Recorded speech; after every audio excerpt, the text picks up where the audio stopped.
Habang nag-uusap nga si Nieting at ang ating bida, ay biglang sunod-sunod ang naging pasok ng negative points sa kanyang system, kaya naman nagmadali itong umalis at nagtungo sa paaralan nila Zhang, habang iniisip na mukhang may masamang nangyari. Inabutan nga niyang tulala at namumuti ang mga mata nila Zhang, kaya naman agad niyang tinanong ang guro sa kung ano ang nangyayari, at kung ano umano ang mga sinabi nito sa kanila. At masyado nga ang galit ni Shu matapos malaman na tinatalakay nila ang patungkol sa Tang Dynasty, gayon na din ang mga kanta at tula na nagawa ng mga panahon na yon. Yun pala ang totoo wika naman nito at hindi na nga daw siya magtataka ngayon, kaya naman bigla na lang ding natahimik ang ating bida. Hanggang sa tanungin niya kung hindi ba nila naisip na hindi naman nangongopya ang dating hari, kundi pinapakalat at nais niya lang ding ipaalam sa kanila ang mga magagandang tula. Pero gumuho na nga ang magandang imahe ng dating hari sa kanilang isipin, at sinabi sa ating bida na nais na lang muna nilang matahimik o magkaroon ng katahimikan, kaya naman nagpaalam na din ito habang sinasabi na malalagpasan din nila ang lahat. Agad ngang nagtungo si Shu sa bahay ng mga Jiang, kung saan matapos siyang kumatok ay agad naman siyang pinagbuksan ng kanilang tagasilbi, at tinatanong nga nito kung sino ang hinahanap ni Shu. Agad din naman siyang nagpakilala bilang si Lu Shu, at tinanong nga niya kung andito ba si Jiang Yukyu sabay sabing nais niya itong makausap, kaya naman sinabi ng kasambahay na maghintay lang muna siya, upang matawag nito si Yukyu. Ilang sandali lang din naman ang naging paghihintay ni Shu, dahil muli naman siyang binalikan at pinapapasok na sa loob. Agad nga ding lumabas si Jiang Yukyu ang panglimang dragnet, kung saan ay agad din niyang tinanong kung si Jiang Shuyi ba ang dahilan kung bakit siya nagtungo dito. Sinabi naman ni Shu na hindi na siya magpapaligoy-ligoy pa, at agad nga niyang tinanong kung ano ang relasyon o kaugnayan ni Jiang Shuyi sa Jiang family nila, kaya naman agad ding sumagot si Jiang Yukyu at sinabi na si Jiang Shuyi ay kanilang ninuno.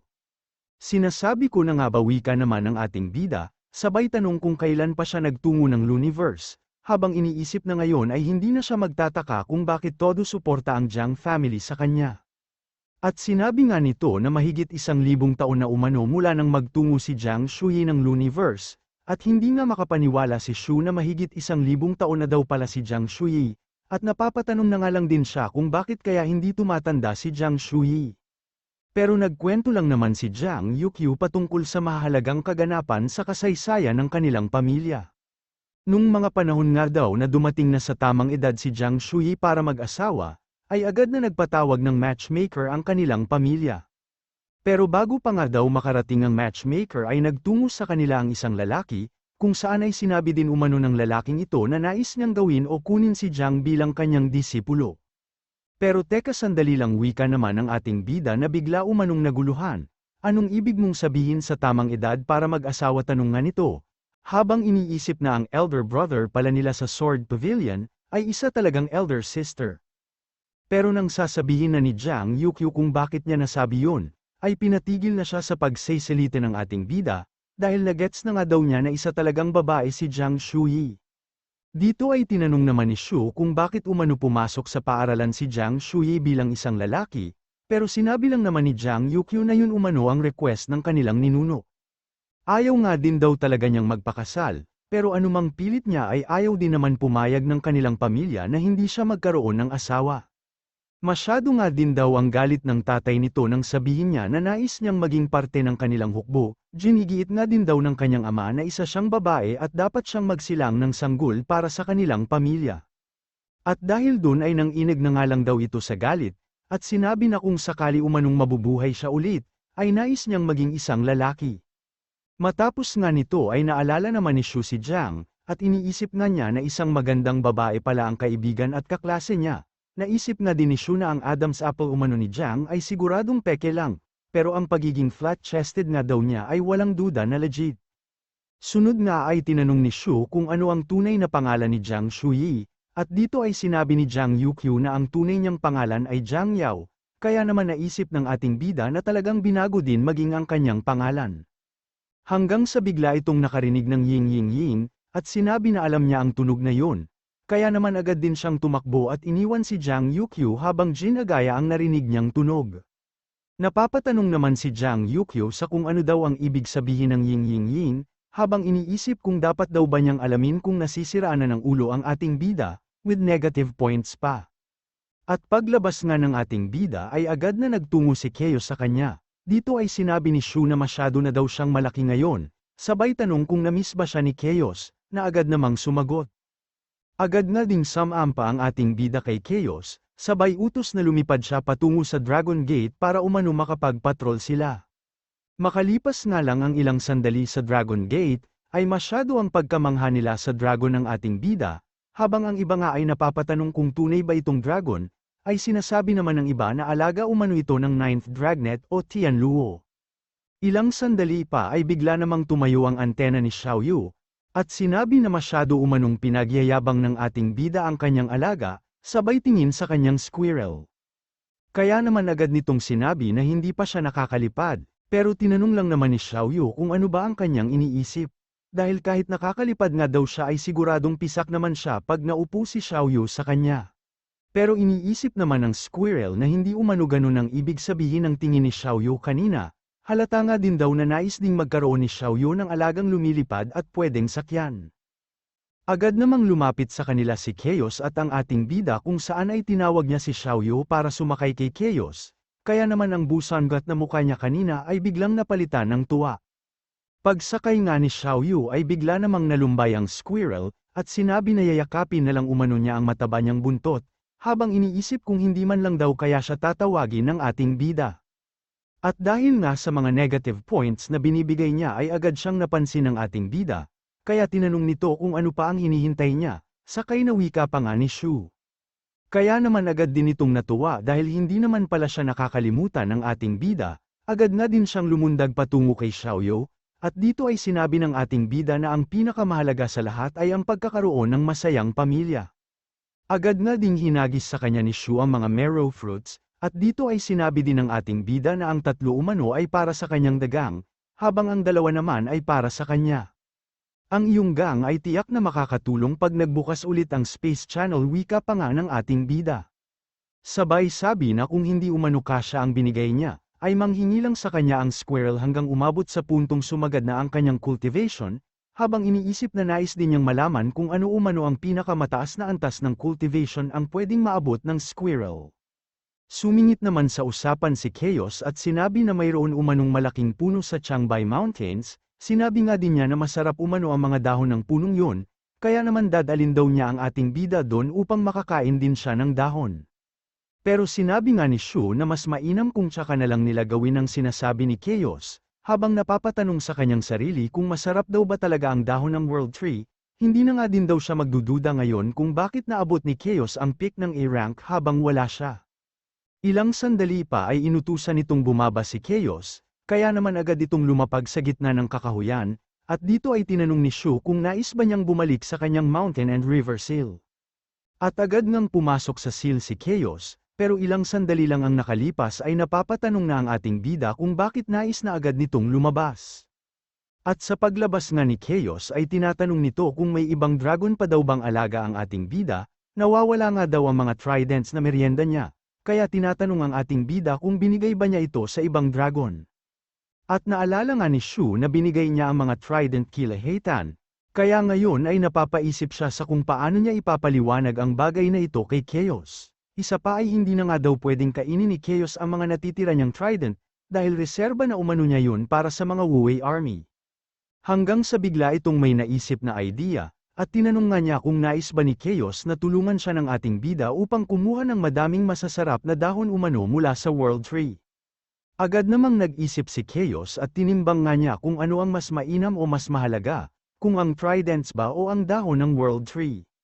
Hanggang sa ilang sandali pa ay pumayag na din ito, at dito nga ay sinabi na lang din ni Shu na mula ngayon ay hindi na niya pakakainin ng trident si Chaos, hindi masarap ang mga trident, wika pa nga ni Shu, at naaawa nga daw siya kay Chaos pag yun ang kinakain niya, kaya mula ngayon ay dahon na umano ng World Tree ang kakainin niya pag nagutom siya. At matapos nga itong mauto ng ating bida, ay agad naman niyang tinanong kung kailan sila kukuha ng dahon ng World Tree, pero sinabi lang naman ni Shu na wag siyang magmadali. Kailangan pa muna nating maghanda, wika pa nga niya, habang iniisip na hindi pala talaga madali ang magpalaki ng anak. Ilang sandali pa nga habang hawak niya si Chaos, ay naalala niya ang pagkakataon kung saan ay huling beses niyang nakita si Chaos, Naaalala nga din ni Shu ang Shadow Blade niya at kung muli pa daw kaya niya itong mahahanap. Kinabukasan nga ay agad silang nagtungo kay Yutang, at dito ay tinatanong ng ating bida kung napulot daw ba nila ang Shadow Blade niya, matapos siyang magtungo ng Looniverse. Andito ka na pala, wika naman ito, sabay sabi na hindi umano dahil hindi nga din daw nila ito mahanap, kaya naman agad na tumalikod ang magkapatid, habang sinasabi ni Shu na mukhang kailangan niyang magtungo ng Changbai Mountain upang hanapin ang Shadow Blade. Pero bigla siyang tinawag ni Yutang at sinabi na wag muna siyang umalis, may kailangan tayong talakayin, wika pa nga niya. Sinabi nga din niya na 9th Dragnet umano ang ating bida kaya kailangan niya itong malaman at maunawaan. Sinabi nga din ni Zhang na nung una umano, ay inakala nila na pagkakamali lang ang pagpunta ng mga cultivators mula sa Looniverse sa North America, pero kalaunan nga daw ay napagtanto nila na hindi kasing simple ng inaakala nila ang lahat. Na-realize nga daw nila na hindi pagkakamali ang pagtungo ng mga taga-Looniverse sa lugar na yon, matapos madiskubre ng isa sa kanilang mga spy ang patungkol sa selyo ng mga alipin sa India. Pero napapatanong naman si Shu kung paano sila napunta ng India, dahil ayon nga din daw sa kanila ay wala namang nagbukas na space channel sa India. Tama, wala ngang nagbukas na space channel sa bansang yun, wika naman ni Zhang, pero mukhang sinasadya nga daw nilang ma-target ang India, o ang target talaga nila ay India. May mga ebidensya na nga din daw silang natuklasan, na makakapagsabing may ibang puwersa pa sa Looniverse, ang tahimik at may masamang plano sa Earth. Kaya naman iniisip ng ating bida kung isa lang din daw kayang kasangkapan si Duan Mu Huangqi, nung simula pa lamang. Mukhang ginagamit nga lang daw ng misteryosong lalaki o puwersa si Duan Mu Huangqi, upang magdulot ng kaguluhan at mabaling sa kanya ang atensyon nila, habang ang misteryosong grupo naman ay kumikilos ng palihim at mayroong mas malaking plano. Hanggang sa biglangang nagulat ang mga ito, matapos matanggap ang balita, patungkol sa nakita umano nilang selyo ng alipin sa Kun City, pero nagtungo na nga din daw si Nieting sa lugar na yun kasama ng iba pang miyembro ng Dragnet and Snares. Hindi naman lubos sa kalain ni Shu, na maging umano sa nasasakupan ng Dragnet and Snares ay mayroon ng mga naging alipin ang kalaban nila. Agad namang tinanong ni Yutang kung may alam daw bang paraan si Shu upang matanggal ang selyo, at sinabi nga ni Shu na kailangan lang nilang patayin ang may-ari ng alipin o ang slave lord, at sa ganung paraan nga daw ay mawawala ang selyo. Simple lang pala ang pamamaraan para matanggal ang selyo, wika naman ni Yutang, na bigla ding nagdilim ang muka matapos makatanggap ng panibagong balita. Nakatanggap nga daw siya ng balita patungkol sa pagkontrol ng kanilang kalaban, sa grupo ng mga mas asama at bastos na cultivator, kung saan ay pumapatay ang mga ito ng mga inosenteng tao sa Kun City. Nahuli na din naman daw nila ni Yeting ang mga ito, gayunpaman ay hindi nga daw nila mahanap ang leader o slave lord. Masyado silang mga tuso, wika pa nga ni Yutang, sabay tanong kung ano na ang dapat nilang gawin, at kung may paraan daw ba kung paano nila mahahanap ang mga nakatagong slave lords, kaya naman agad na nag-isip ng plano ang ating bida. Ilang sandali pa ay inutusan niya si Xiao Xiong o ang Squirrel, upang pamunuan umano ang kanyang dagang para hanapin ang mga slave lords na nagtatago sa dilim. Pero hindi nga ito sumagot agad at mukhang naghihintay ito ng rewards, kaya naman masyado ang gulat niya nang sabihin ng ating bida na bibigyan niya ito ng 10 Meru Fruit pag nagawa nila ang misyon, nang sa ganon ay dumami pa ang C-rank at B-rank sa kanyang dagang. Agad nga din itong nagsulat, at sinabi na kung sakali umanong hindi nila mahanap ang slave lord, ay ulo na mismo niya ang ibibigay niya sa ating bida, kaya naman tinatanong ni Shu kung saan niya natutunan ang ganung bagay. Masyado naman ang tawa ni Yutang dahil hindi nga daw niya inaasahan na ang Squirrel pala ang magiging trump card nila. Sinabi nga din niya na hindi naman umano opisyal na miyembro ng Dragnet and Snares ang Squirrel, pero mukhang makakapag-ambag nga daw ito ng malaking contribution. Pero tinanong lang naman ng Squirrel kung sino ang sinasabi niyang hindi opisyal na miyembro, sabay tanong na din kung bakit hindi pa siya gawing opisyal na miyembro ng Dragnet and Snares ngayon. Pero napatingin lang naman ito sa kisame, habang sinasabi na hindi umano kapani-paniwala o makatotohanan ang nangyayari, dahil ang isang Squirrel ay nais na maging ganap na miyembro ng Dragnet and Snare.